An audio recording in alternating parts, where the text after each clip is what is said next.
Orang banyak yang salah tentang persepsi karakter Aizen, khususnya tentang apa motif dia dan tentang kepribadiannya. Umumnya, mereka hanya beranggapan kalau si Aizen itu punya keinginan untuk ngebunuh Soul King biar dia bisa ngebangun dunia baru sesuai dengan kehendak dia. Tapi ada hal terselubung di balik itu. Awalnya dia nggak menuju ke situ.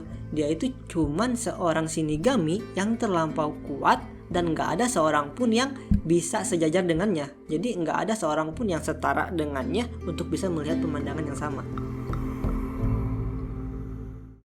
Sesaat sebelum Aizen pergi ke Hulkamendo, dia ditanya oleh Ukitake, "Aizen, kamu bahkan sampai bekerja sama dengan Menos. Sebenarnya apa tujuanmu? Apa kamu sudah jatuh sejauh itu?" Si Aizen malah ngebalasnya kayak gini, "Jatuh? Kamu sudah terlalu sombong, Ukitake. Dari awal gak ada seorang pun yang berdiri di atas sana. Bukan kau, aku, bahkan Tuhan. Tapi mulai dari sekarang, kekosongan posisi itu pun sudah berakhir. Sekarang, aku yang akan berdiri di posisi itu." Seperti yang lu tahu, setiap Shinigami itu punya pedang Zanpakuto. Dan setiap pedang-pedangnya itu masing-masing punya kekuatan uniknya tersendiri. Nah, bayangin kalau kekuatan yang dimilikinya itu bisa ngehipnotis musuh secara mutlak. Orang yang kena efeknya nggak akan sadar kalau dia itu udah kehipnotis. Pengaruhnya meliputi semua panca indera, dimulai dari indera penglihatan sampai ke perasa di kulit. Lo ngira Aizen depan lo tuh, lo tusuk set, malah Hinomori yang ketusuk. Dan semua orang hebat di Seiritai itu udah kena hipnotisnya Aizen, kecuali si Ichigo. Aizen bisa dengan mudah mengalahkan para kapten divisi. Gila dah itu.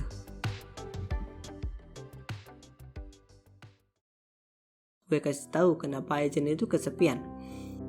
Terlepas dari semua kekuatan yang dia miliki, dia masih ingin kekuatan yang lebih. Ya, basically rakus.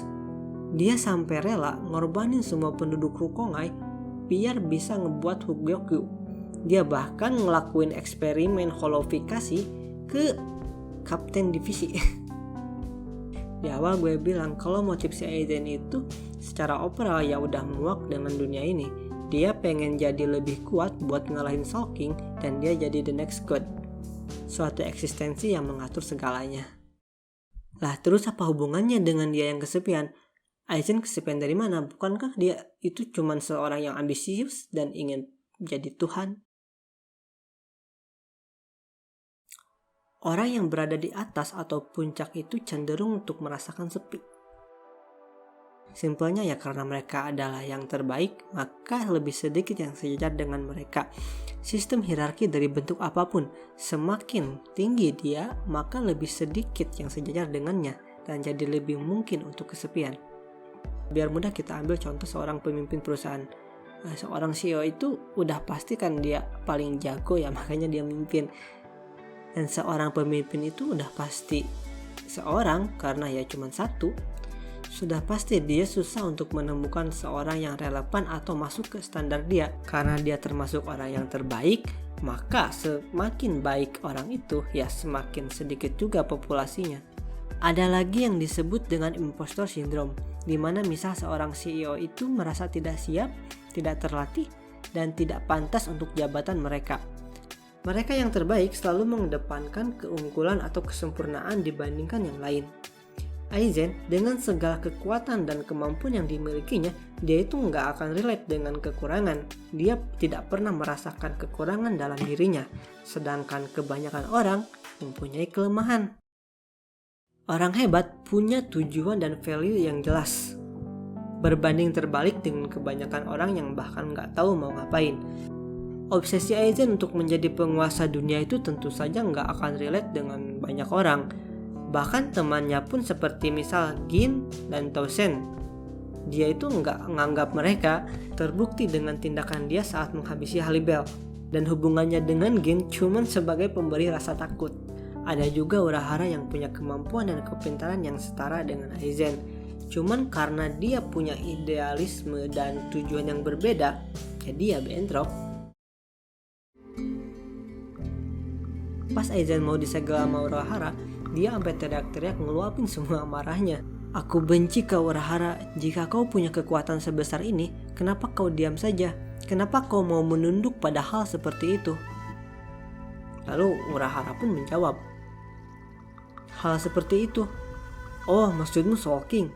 Tanpa adanya Soul King, maka Soul Society akan terpecah belah. Soul King itu sudah seperti perekat. Tanpa adanya itu, maka semua akan hancur berantakan. Dunia itu memang seperti itu adanya. Terus Aizen melawan. Itu hanyalah pemikiran seorang pengecut. Pemenang itu bukan berpikiran bagaimana dunia ini bekerja, tapi menentukan bagaimana dunia ini harus bekerja. Betapa Aizen membenci pemikiran Urahara. Dia hanya menilai Urahara itu adalah seorang pengecut yang mempertanyakan bagaimana bentuk dunia, berbanding terbalik dengannya, yang malah ingin membentuk dunia itu sendiri. Terlepas bagaimanapun bentuk awalnya.